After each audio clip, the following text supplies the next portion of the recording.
Hello, it's Lynn Watts here. And again, today in this video, I want to continue the discussion about bully prevention.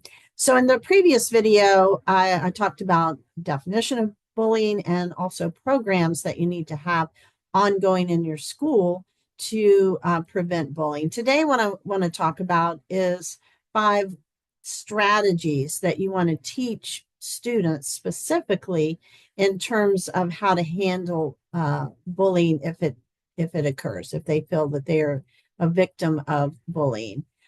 Most of these, I think, are things that are pretty obvious and kind of common sense, but nevertheless, it's important that we don't assume that students know what to do, but that we make it very explicit and talk with them about what they should do as we teach them in the bully prevention type of lessons. So the first one, and the one that's most obvious to us as adults, but is not necessarily that obvious to students or to children, is that they need to tell a trusted adult.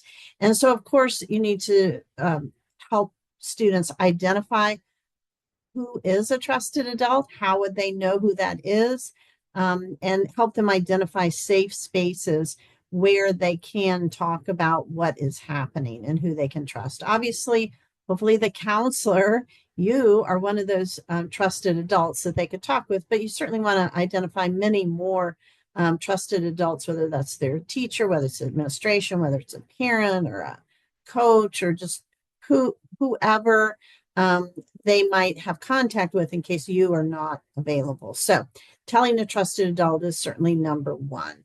The second strategy that you want to teach students is to stand up for themselves in a calm, firm way. And so we're teaching students here to be assertive, but again, not to be reckless. So we're not trying to teach a student to stay in an environment that is dangerous, that's toxic, but rather to feel some sense of confidence in themselves that they can at least handle the situation to the best of their ability, given, again, this is a power influence kind of a situation where the person doing the bullying has the upper hand. So you have to always be sensitive to that, but at the same time, you want to help the student be as confident as they possibly can to get out of the situation and then to move forward to talking to someone and developing some strategies for what to do next. So standing up for themselves in a calm, confident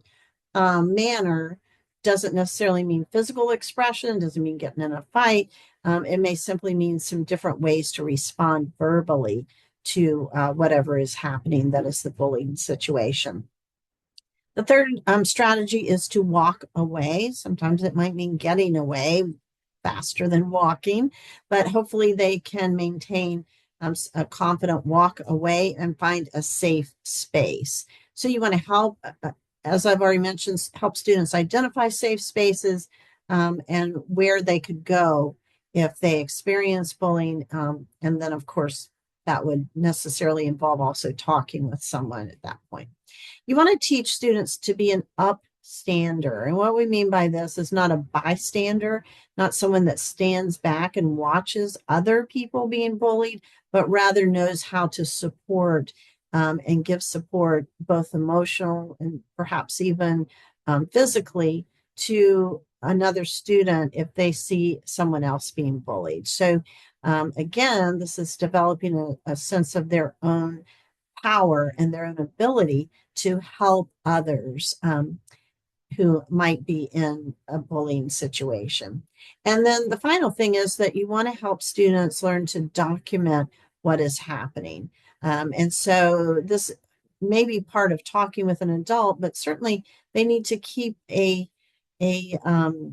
some sort of record of how often it's happening, who is involved, where it happens, how long it happens, specifics as to what is going on. This may sound like a whole lot of work, especially if you're dealing with a very young student, but helping them to understand that the more they are able to relate the facts about the situation, the better an adult or somebody else who intervenes is going to be able to do something about it. So, for instance, if it is always happening at a certain time of day, then you know how to advise the student about perhaps being aware of that, being in a different place during that time of day. This doesn't mean you don't deal with the students who are doing the bullying. It simply means you're helping to protect the student from what is going on.